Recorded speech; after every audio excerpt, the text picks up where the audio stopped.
Est-ce vraiment possible d'être libre?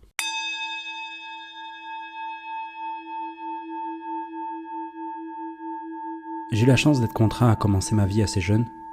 J'étais beau, puissant, assez respecté, j'ai gagné bien ma vie. Je bossais dur et savais que l'école ne m'aiderait pas à atteindre mes objectifs. Quel objectif? Je ne savais pas vraiment. Après tout, c'est pas comme si quelqu'un nous aidait à trouver notre voie. J'ai compris que le travail paie. Et mon environnement à ce moment-là ne m'encourageait pas vraiment à penser autrement. Et proposait même des alternatives qui marchaient vraiment.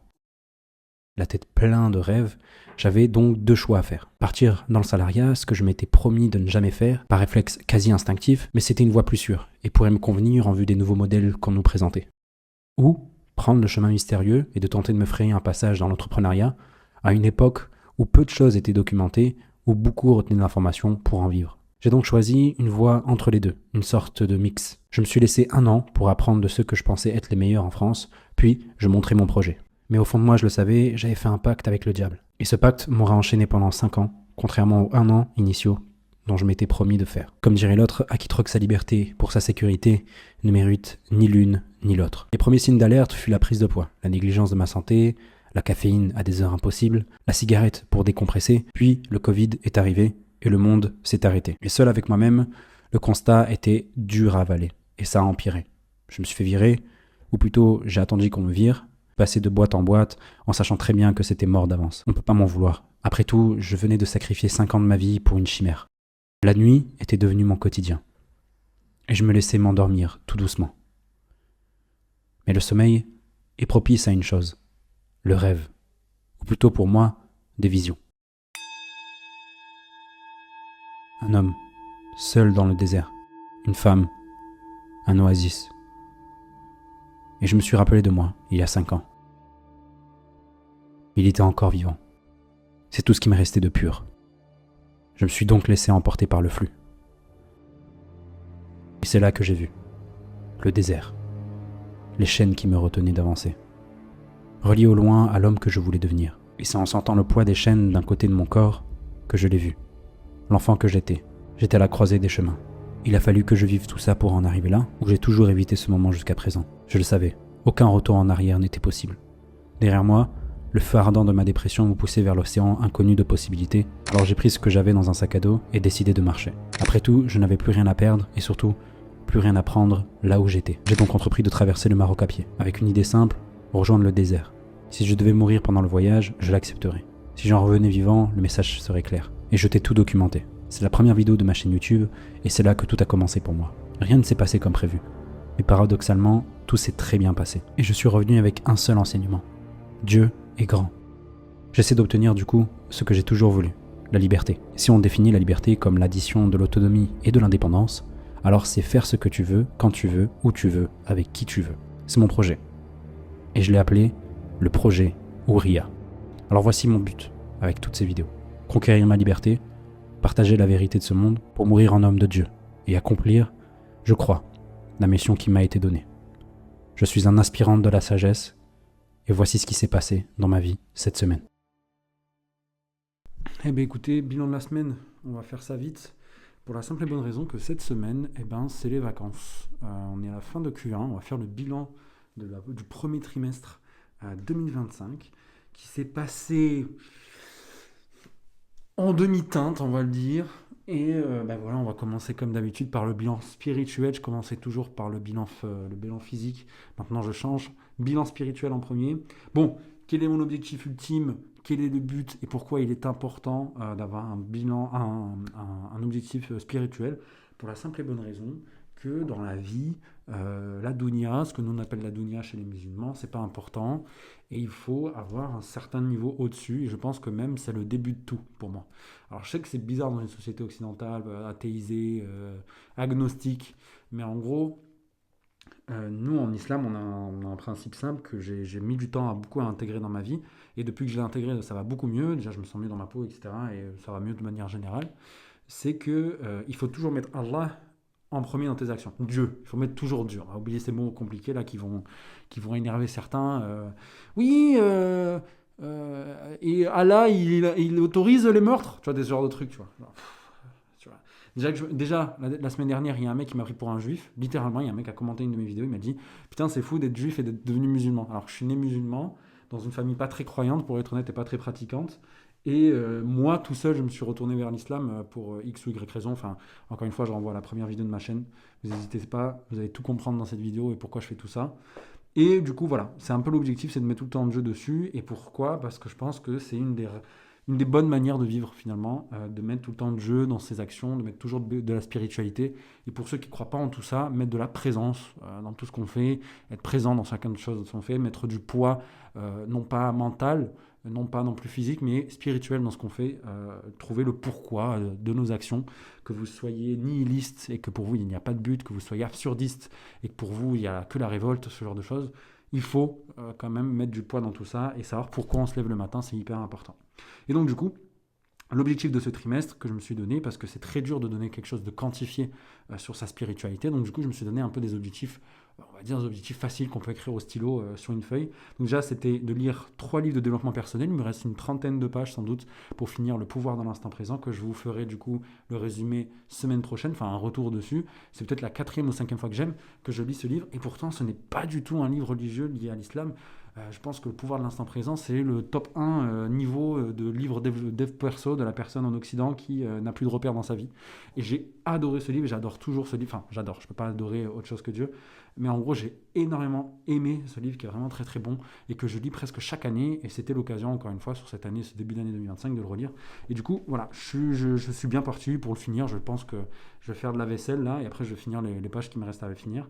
Je vais finir aussi le Coran durant ce ramadan. Donc moi, je lis le Coran tous les jours, 30 versets environ. Et pendant ce ramadan, du coup, parce que ça a été le ramadan 2025, j'ai finalement augmenté mes lectures, passant de 110 versets par jour, et ce qui m'a permis de finir le Coran dimanche, parce qu'aujourd'hui on est le mardi 1er avril, c'est pas une fête, poisson d'avril. Attends, on va faire un petit truc avec le titre YouTube du coup. Je me suicide en direct. Bon, on va voir si ça clique, ça va cliquer, ça, vous allez adorer ça. Bref. Ensuite, avoir fait 30 jours sans faf ni porno. Sur ce trimestre, ça a été compliqué, je vais pas vous mentir. Ça a été notamment l'objectif pendant le ramadan. Et je vous avoue que voilà, ça a été compliqué sur ce sujet-là. C'est complexe, mais heureusement, je suis marié et on va vivre ensemble à la fin de la semaine. Et ça va beaucoup aider sur ce sujet, en espérant que la vie passe son cours. Mais c'est vrai que c'est, je trouve personnellement, un de mes derniers problèmes que j'ai, on va dire. Peut-être avec la nourriture, mais en fait, je trouve que la nourriture, pour moi, c'est un moyen de compenser le stress que j'ai là-dessus. Donc j'ai 2 moyens de compenser qui est le sac, les choses interdites par Allah sur ça. Alors, pas recommandé, on dit que c'est mourlour, on sait pas, voilà, bref, dans l'idée, on sait pas trop. Mais voilà, ça va être ça, et le deuxième, ça va être la nourriture. Et c'est vraiment sur ça que je compense. Mais par contre, voilà, faire du sport, me casser le cul à aller courir tous les jours, etc., c'est pas un gros problème pour moi. J'ai pas un problème de discipline, on va dire. Mais peut-être c'est ça, ouais. C'est peut-être le manque de sommeil, ce genre de truc qui me permet de compenser. Aller faire la prière, toutes les prières du ramadan à Fajr dans la mosquée. Je vais pas mentir, là aussi, j'ai eu quelques petites déroutes là-dessus. Pas parce que je me suis pas levé le matin, au contraire, je me suis levé tous les jours pour aller manger. Mais c'est juste que des fois, je dormais pas et c'était très compliqué pour moi de ne pas me relancer avec le travail, etc. Et je préférais dormir après avoir fini. Donc je faisais ma prière et après directement j'allais dormir. J'avais pas le temps d'aller à la mosquée. Pourquoi? Parce que vous allez me dire, mais connard, t'as une mosquée juste en bas de chez toi. Oui, mais l'imam de cette mosquée n'est pas très très honnête. Je vais être très honnête avec vous. Et j'ai décidé de ne plus aller prier dans cette mosquée. Et du coup d'aller à la mosquée qui est un petit peu plus loin, qui est peut-être à 5 ou 10 minutes à pied. Et c'est vrai que c'est pas bien. Je devais faire cet effort, mais des fois c'était tellement dur le matin, je ne l'ai pas fait. Donc quelques fois, on va dire 5 ou 6 fois, durant ce ramadan et durant ce mois de ramadan, je ne suis pas allé prier à la mosquée de Fajr. Donc on est peut-être à 80% de réussite de cet objectif. Et enfin, avoir écrit l'introduction de mon livre, et donc par conséquent mettre des mots une bonne fois pour toutes sur qui je suis, etc. Et ça a été fait, je vous l'ai même lu en direct la dernière fois, la semaine dernière, dans la dernière, et aussi il y a 2 semaines, mais malheureusement le son n'était pas bon, ce qui m'a permis de le faire. Et comme vous pouvez voir, je suis beaucoup plus énergique, mon énergie est bien plus différente, et j'ai beaucoup moins de cernes, parce que là, comme c'est les vacances, je ne mets pas de réveil le matin, et je dors comme un cochon des bas étages. Et je vais être honnête, avec ce recul-là, on va en parler dans la partie physique, donc je ne vais pas en parler trop maintenant, mais c'est vrai que là, j'ai beaucoup d'énergie et ça me fait extrêmement plaisir. Quel est mon objectif de ce mois? Quel a été mon objectif de ce mois, du coup, pendant ce mois de Ramadan? C'est de finir l'introduction de mon livre, ça avait fait. Finir mon livre du mois, le pouvoir de l'instant présent, je suis en train de le faire. Finir le Coran, faire un bon ramadan, ça a été fait, ça a été compliqué sur ça, je vais pas vous mentir. Donc quel est mon objectif de cette semaine? C'est acheter 2 livres de développement personnel, plus le livre qui me permettra de travailler la première partie du livre. Donc après avoir fini l'introduction, j'ai créé une liste de lecture, donc je vous renvoie aux épisodes des semaines précédentes, où j'ai créé une liste de lecture. Ensuite, j'ai sélectionné des livres qui me permettraient de comprendre, d'expliquer la première partie, qui concerne en fait les lois de l'univers de manière générale. Et j'ai acheté, je vous le présenterai quand ils arrivent, parce que mes parents arrivent ce soir avec mon frère pour le mariage qui se passe en fin de semaine. Et du coup, j'ai payé avec Amazon les livres qui sont arrivés, parce qu'on ne peut pas se faire commander de Amazon ici au Maroc. Et donc, du coup, ils ont ramené mes livres avec eux. Et je vous les présenterai du coup semaine prochaine, après avoir fait le résumé là-dessus. Et franchement, ça s'est bien passé. Je l'ai fait, ça aussi, ça a été très bien. Donc c'est un livre sur Feynman, je vous le présenterai, bref, vous verrez dans pas longtemps. Donc ça a été fait, les objectifs de cette semaine. Et finir le pouvoir de l'instant présent. Bon, cette semaine je ne l'ai pas fait, mais en gros en soi c'est en cours, c'est bientôt fini, donc il n'y a aucun souci là-dessus. Et du coup, voilà, pour la faire simple, on est bien, on a 80% de taux d'atteinte de nos objectifs, ce qui est vraiment pas dégueu sur les objectifs de ce trimestre. À venir, qu'est-ce qu'on peut espérer? Bon, on va aller un peu plus en profondeur la semaine prochaine, parce que là c'est des vacances, j'ai pas envie de me prendre la tête, je fais juste un bilan rapide. Et après je vais vous dire c'est quoi mes objectifs de Q2 sur le trimestre numéro 2 2023-2025 du coup.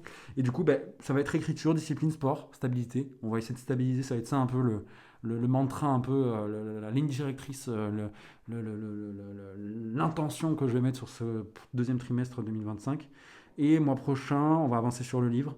Reprise physique, on espère aussi un petit peu, parce qu'il s'est passé pas mal de choses. Mais cette semaine, pause, et je vous explique du coup ce qui va se passer d'un point de vue physique. Donc on reprend du côté physique. Bon, j'avais pour objectif d'être à 13% de body fat. Je suis à 19,05 hier en me pesant. Dimanche. Ouais, bref, je suis à 19,05. Ce matin, je me pèse. Je suis à 103 kg d'ailleurs, je ne l'ai pas consigné. Donc ça aussi, ça c'est un truc qui me baise un peu, c'est que je ne consigne pas vraiment. Donc on a 103 ce matin. Non, c'est pas ici, c'est là. 103. Ouais, je suis un sacré glouton là en ce moment. Je vais pas vous mentir, je suis un sacré glouton. En plus de ça, c'était l'année d'hier. En plus de ça, c'était l'année d'hier. On a mangé comme des cochons avec la belle famille, parce que bien sûr, ils m'ont invité. Bien sûr, on est sorti, on a mangé des conneries dehors. Non, franchement, je vais pas vous mentir, ça a été une journée. Ça a été une journée hier qui a été dans l'expectative de manger comme un gros porc. En plus de ça, c'est ma semaine de vacances, je parle plus de travail. Enfin là, là je m'y remets un petit peu parce que voilà, il y a des petites urgences par-ci par-là. Mais en gros, dans l'idée, ouais, c'est le lâchement total. Mais bon, semaine prochaine, je pense pas cette semaine. Donc là, on est le mardi 1er avril. La semaine d'après, je vais faire un jeûne d'eau, comme je faisais avant, ce qui me permettra de perdre, je pense, 5 kilos sur la semaine. Et ensuite, ça me laissera le temps, du coup, de préparer mon workout plan. Parce que maintenant, comme ma femme vit avec moi, toute ma routine va changer. Parce qu'il faut savoir que avant, même si c'était pas du tout, c'était plus elle qui s'adaptait à moi dans mon agenda. Maintenant, on va pouvoir s'organiser tous les deux afin que tous les deux nos objectifs puissent avancer. Et c'est vrai que ça a changé beaucoup de choses. Ça a apporté beaucoup de tranquillité, notamment le fait de ne pas rester sur son téléphone tard le soir, comme ça a eu été un gros problème. Je vous parlais de mon sommeil. Là, maintenant, je dors bien. Et je vous avoue que le matin, quand je me lève après avoir bien dormi, j'ai pas peur de prendre le téléphone. C'est pas que j'ai peur, j'ai jamais eu peur de prendre le téléphone pour délivrer mes clients. Ça fait un peu une transition en plus de ça avec la troisième partie. Mais comment dire, genre là par exemple, ça fait 10 minutes, j'enchaîne, je perds pas le fil de ce que j'ai à dire. Et c'est assez fluide dans ma tête. Ça fuse même quand je suis face à un problème. Il y a plein de choses qui viennent. Et je sens bien que voilà, mon cerveau fonctionne beaucoup mieux. Et pour être très honnête, je sais bien que ça ira faire avec mon sommeil. Et donc du coup, c'est vrai que pour Q2, le gros focus que je vais avoir, c'est mon sommeil. C'est pas vraiment le fait de s'entraîner, de bien manger, même si bien manger c'est hyper important. Mais c'est vrai que bien dormir, c'est déjà à la base, quoi, en fait. Et pour tout. Je pense que c'est l'habitude corporelle qu'on peut avoir qui permettra de tout avoir derrière. Et donc en gros, l'idée c'est d'avoir un bon sommeil. Étant donné que je vais du coup vivre avec ma femme, on n'aura pas besoin de se parler le soir. Parce qu'il faut savoir un truc, c'est que les ruminations elles restent dans ta tête. Pour la simple et bonne raison que tu as fini ta journée, tu sais que tu n'as pas atteint tes objectifs, tu y penses, du coup tu passes sur ton téléphone pour essayer de penser à autre chose, tu parles à ta femme, et après derrière la rumination est liée à ta femme, donc je vous explique un peu dans ma tête ce qui se passe le soir, et c'est pour ça que je reste aussi tard sur mon téléphone, c'est que je sais que je bosse pas assez bien, je sais que je dois rester au téléphone parce que ma femme, même si elle me dit vas-y, je vais lui envoyer des reels, du coup ça va relancer la conversation, bref, ça lance mon mental clairement Moi qui lis en ce moment Le pouvoir de l'instant présent, mon mental clairement prend le dessus sur moi. En fin de journée, en plus ça, tu as moins de volonté. Donc tu es moins optique à fermer le truc. Tu as l'impression que quand tu vas éteindre ton téléphone, tu vas te retrouver seul, tu vas pas être bien. Là. C'est pas agréable comme sensation. Et du coup, tu l'évites, tu l'évites, tu l'évites. Et quand au moment où tu te dis, bon, j'y vais, c'est que ton corps est fatigué monstrueusement. Et du coup, tu as envie de dormir. Et tu poses ton téléphone. Et en plus, ça, ton sommeil n'est pas de très bonne qualité parce que même si je mets un filtre anti-lumière bleue, etc., des lunettes anti-lumière bleue, mine de rien, tu viens de couper ton écran et ton corps n'a pas eu encore le temps de créer pas mal de choses. Donc tu rentres dans le sommeil de manière exténuée, tu rentres pas dans un sommeil de qualité et en plus de ça, tu te lèves très tôt parce que le ramadan. Donc, je vous avoue que ça a été un peu compliqué ce truc. J'ai vraiment commencé à craquer un peu mentalement. C'était dur, hein, des fois. Mais je savais que tout était lié en fait à mon sommeil. Et donc, ça me permettait de tenir sur la longueur. Mais c'est vrai que là, maintenant, quand on vit ensemble avec ma femme, qu'on va avoir une routine de fou, qu'on va pouvoir aller s'entraîner ensemble, etc., que ça va arranger beaucoup de choses dans notre quotidien et qu'on va pouvoir passer du temps ensemble, enfin, et profiter l'un l'autre. De tas de raisons, parce qu'avant on avait quoi, on pouvait parler une heure et demie au téléphone, parce que elle dans sa famille, ils sentent bien qu'elle est en train de partir, du coup ils font tout pour, dès qu'elle est sur son téléphone avec moi, ils vont lui poser des questions, machin, parce qu'elle sent bien que voilà, c'est le moment où elle va partir de la maison, et en même temps, elle n'ose pas leur dire, mais attends, laissez-moi 10 minutes, je suis avec lui, j'ai pas parlé de la journée, tu vois. Donc voilà, c'est un peu ça, c'est rien de bien grave, hein, je vous avoue, alhamdoulilah, vous imaginez, hein, tout se passe bien avec sa famille, je les adore, ils m'adorent, j'étais encore avec hier l'Aïd, vraiment il n'y a aucun souci, mais c'est vrai que c'est des petites frictions qui fait qu'ils peuvent engranger un gros problème derrière, mais qui n'est pas un problème en soi, enfin je lui en veux pas, je lui en veux pas à sa famille ni quoi que ce soit, et c'est inversement la même chose, juste que voilà, c'est en ce moment on accepte, on ferme notre gueule, on mange nos cailloux, mais c'est vrai qu'on attend, on attend beaucoup du fait de vivre ensemble. Et c'est vrai que ça me fait extrêmement plaisir parce que voilà, tout simplement, c'est une étape importante dans ma vie et c'est surtout une étape qui est pas, que j'appréhende pas, pour le coup, que j'en suis très content. Et je sais que ça va bien se passer, que ça va nous permettre de nous mettre dans une bonne routine afin que déjà on atteigne nos objectifs ensemble et surtout ses objectifs à elle et mes objectifs à moi. Et avoir chacun en fait en parallèle un avancement qui avance vers nos buts communs. Sinon, ce ne serait pas marié. Et ouais, arrêtez de vous marier avec des gens que vous trouvez juste sympas, avec qui vous faites des choses dans les lits et croyez que vous êtes fusionnel, alors que ce n'est pas le cas. Cherchez une femme bien. Moi, j'ai rencontré beaucoup de femmes dans ma vie, que Dieu m'en pardonne d'ailleurs. J'aurais aimé rencontrer ma femme très tôt dans ma vie. Je pense que j'aurais gagné énormément de temps et j'aurais gardé beaucoup d'argent aussi. Mais en gros, dans l'idée, moi, je pense que j'économise bien plus d'argent depuis que je suis marié que j'en ai pas que quand j'étais célibataire. Pas pour des raisons que vous pensez, mais parce que quand t'es pas bien dans ta vie, ben, tu dépenses bêtement, tu compenses par d'autres choses. Et moi, ça a été dépenser, manger bien, manger. Ça a été aussi le sexe, enfin, avoir des filles, tout ça.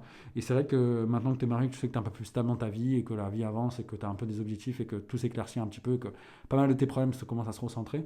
Ben, au final, tu te dis, bon, on se relâche une semaine et tu sais très bien que derrière, une fois que tu seras avec ta femme, ben, pas mal de choses vont avancer et c'est pas du tout un obstacle pour moi d'être marié, au contraire. C'est même quelque chose qui va m'aider d'aller un petit peu plus loin. Et franchement, je vais être honnête, Allah fait bien les choses, je gagne bien mieux ma vie, notamment avec le fait que tout ce qui s'est passé sur ces dernières semaines, le fait que je sois rentré dans un collectif de freelance, le fait que sur 3 jours de travail, j'ai fait 800 euros, vous imaginez, ça change beaucoup de choses aussi mentalement dans ma tête, ça casse pas mal de barrières qui font que pour le Q2, bien sûr, je travaille là-dessus et ça va faire la transition du coup avec le bilan financier. Mais là, je me retrouve finalement avec pas mal de choses en tête qui me permettront d'avancer encore plus fort. Donc, gros, on va faire le bilan du bilan financier du coup de ce trimestre. Ça va être très simple. L'objectif, ça a été de mettre 250 euros de côté dans le but tout simplement d'avoir 1000 euros de côté sur la fin de l'année et surtout apprendre à mettre de côté tous les mois. Et j'y suis arrivé. 250 euros ont été mis de côté. Ouvrir mon auto-entreprise, donc finaliser les démarches d'ouverture de mon auto-entreprise au Maroc. Ça aussi, ça a été fait, réussite. Fermer mon LDDS. Alors, l'LDDS, c'était le livret de développement durable et solidaire, je crois, qui est un truc qui est riba. Je ne savais pas du tout, j'étais pas du tout au courant. Du coup, j'ai clôturé et j'ai créé un deuxième compte courant dans lequel je mets les 1000 euros, je compte mettre les 1000 euros dedans. Et quand j'aurai ces 1000 euros, je commencerai à créer mon épargne de sécurité. Et là, à ce moment-là, je crée un compte d'actifs financiers anti-riba, anti-tout ça, qui me permettra de mettre cet argent-là, qui sera en fait il y a le premier matelas qui est 1000 euros au cas où des petits coups durs, vous devez payer une connerie à un ouvrier parce qu'il y a une fuite, ce genre de truc.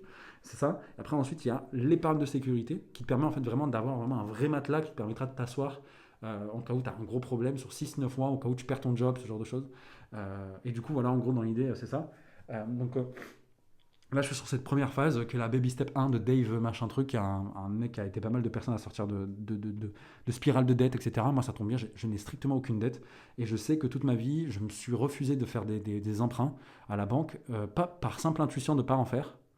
Et j'ai appris plus tard que c'était extrêmement, extrêmement haram en islam et que Dieu m'en préserve. Merci beaucoup. Tu vois, vraiment, C'est pour ça qu'aujourd'hui que je pratique, j'ai mon tapis de prière qui est juste là, etc. Je pratique, je suis vraiment dans la religion, j'essaie de vraiment devenir un bon musulman. Et c'est vrai que des fois, je vois des signes dans mon passé qui ont fait que Dieu était là vraiment et m'a empêché de faire des choses et je lui en remercie énormément, quoi. Et vraiment, pour le coup, j'espère que voilà, au moment de la rétribution, je ne créerai que des péchés mineurs et que ces péchés elles seront pardonnées. Bon, bref, on va pas rentrer dans ces détails. Si vous ne croyez pas en Dieu, c'est pas grave. Ne rentrons pas dans le conflit, machin truc, ça sert strictement à rien. Venez, on se respecte. On fait des très bons plats, venez chez nous manger. Tant que vous respectez le Maroc, on vous aime. Et à l'inverse, je trouve que la France a une histoire de fou furieux. Voilà, donc il n'y a pas de problème, les gars, on s'aime. Faut pas la guerre, parce que s'il y a la guerre, il y a le sang qui coule et la loi du talion derrière. J'en parlais avec la petite sœur de ma femme qui comprenait pas trop la guerre, etc. J'ai dit, il ne faut pas qu'il y ait la guerre en fait. Même si tu es très énervé, faut pas aller jusqu'au point de tuer quelqu'un. Parce qu'après, en fait, c'est la loi du talion. Et il faut rendre des coups et ça s'arrêtera jamais. C'est une spirale infernale en fait, finalement. Bref, ouvrir mes comptes au Maroc. En fait, c'était prévu, mais je me suis rendu compte, étant donné que ben, j'ai pas encore la capacité de signer des nouveaux clients là actuellement, parce que voilà, je suis bloqué. Comme je vous disais, j'avais 2 clients ultra chiants que je dois finir de Pâques avec eux, que je vous expliquerai juste après. Et j'ai un client sympa. Là, pour le moment, j'ai pas prévu de nouvelles facturations, notamment sur ces différents mois, sachant que voilà, ben, la facturation que j'ai dû faire là, ce mois-ci, c'est avec ben, le collectif de freelance, parce que j'ai bossé 3 jours, je leur ai fait une facture pour ces 3 jours de travail. Du coup, c'est pas énorme, j'ai pas besoin vraiment d'un compte bancaire marocain. Par contre, ce mois-ci, il y a de fortes chances que j'en crée un, ou en tout cas sur Q2, c'est sûr et certain, je l'espère, hein, encore une fois on touche du bois, je l'espère devoir créer mes comptes en banque au Maroc, et ça pour le coup, j'ai des amis ici qui ont fait le travail de débroussaillage pour moi. D'ailleurs je fais un bisou à Amine, merci de m'avoir fait ça pour moi et de me conseiller là-dessus, franchement c'est super sympa. Et du coup voilà, je crée mes petits comptes, je l'espère, sur Q2, donc j'ai reporté finalement cet objectif, mais il n'est pas complet aujourd'hui sur ce trimestre. Finir les packs des clients chiants.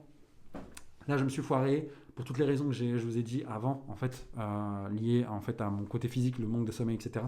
J'ai pas bossé des masses, je vous avoue, pendant ce ramadan, et je regrette énormément, parce que je me dis que si on aurait vécu avec ma femme, on serait levé tous les jours tôt, on serait allé à la mosquée, boum, boum, et on aurait notre logique, parce que le soir, étant donné qu'elle n'était pas dispo, je devais rester tard aussi pour parler avec elle. Bref, vous voyez l'idée. Et les temps où moi je parlais avec elle, on ne pouvait pas parler ensemble parce que justement elle préparait les repas pour sa famille, etc. Et du coup, voilà, ça a été un peu compliqué, on va dire, ce ramadan. Maintenant qu'on est ensemble, je pense que les prochains vont bien se passer et ce vont être des mois normaux pour nous parce qu'on aimerait bien construire notre routine autour des prières comme je fais en fait de base. Donc on va prendre un peu de chacun des deux mondes. Elle a de super bonnes idées, j'ai des bonnes idées, on va tous les mixer pour qu'on ait une routine vraiment optimale qui nous permet d'atteindre nos objectifs. Et en plus de ça, on sera deux dans ce chemin. Et du coup, quand elle n'est pas forte, moi je pourrais la tirer. Quand elle n'est pas. Voilà. En gros, vous avez compris l'idée. Mais en gros, le sommeil. Le sommeil, vraiment. Genre le sommeil, c'est le truc le plus important. Et je pense que j'aurais fini les packs ce mois-ci si j'aurais un peu plus nail mes trucs. Mais bon, ça se passe bien. On a pas mal avancé de mine de rien sur ces packs. On n'a que 4 rendez-vous restants à qualifier. Et cette semaine, je rencontre des gens qui me permettront peut-être d'externaliser à eux pour finir ces packs-là. Et ce qui me permettra de me concentrer sur le client sympa afin de finir son pack pour ensuite augmenter mes prix avec lui. Je vous expliquerai tout ça, je l'espère, très vite. Semaine prochaine, mais là, c'est pas le sujet, on en parlera à un autre moment. Et enfin, l'autre objectif que je me suis mis, c'était de finir le mois rentable. Donc je suis rentable, du coup, sur cette fin de mois, je suis à plus de 349 euros, au-delà des 500 euros que je m'étais donné pour pouvoir, du coup, l'objectif suivant qui est de financer mon mariage.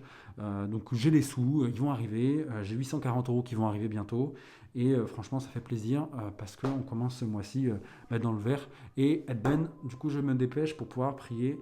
Et du coup, voilà. Donc ensuite, financer. Et le dernier objectif que je me suis rajouté en fait en venant ici, en écrivant, c'est financer mon entrée en vie commune. Mais pas encore, étant donné les problèmes différents. Et en fait, pourquoi? Parce qu'en fait, tout simplement, il faudrait que je paye la salle de sport. Le mariage, il faudrait que je rembourse certaines parties de certaines personnes. Mais ça, je m'en fais pas de mal. D'ici fin de semaine, je pense que j'aurai les sous. Vraiment, sur ça, je me fais pas de mal. Donc, payer tout ça, en fait, le paiement de 840 euros me permettra de payer tout ça. Et donc, du coup, payer la salle, payer. Non, après le reste, l'essentiel, il n'y a rien à payer. Il y a quoi? Il y a payer la salle, payer un truc pour ma femme, pour ma femme, un autre truc, rien à voir, que je ne peux pas vous en parler. Et le dernier truc, c'est ça, rembourser le mariage, et notamment sa part de mariage à elle là-dessus. Donc voilà, la suite c'est quoi? On prévoit ça cette semaine. L'objectif de la suite c'est quoi sur Q2? Écoutez, moi je vais me reposer un peu, ça me permet de redescendre un peu le cerveau et surtout de créer de nouvelles connexions pour plus tard, mais j'ai déjà créé un gros bloc. J'ai vraiment quelque chose de solide que je travaille en fait, si vous voulez, par focus, par envie de focus pur sur ce mois sur Q1.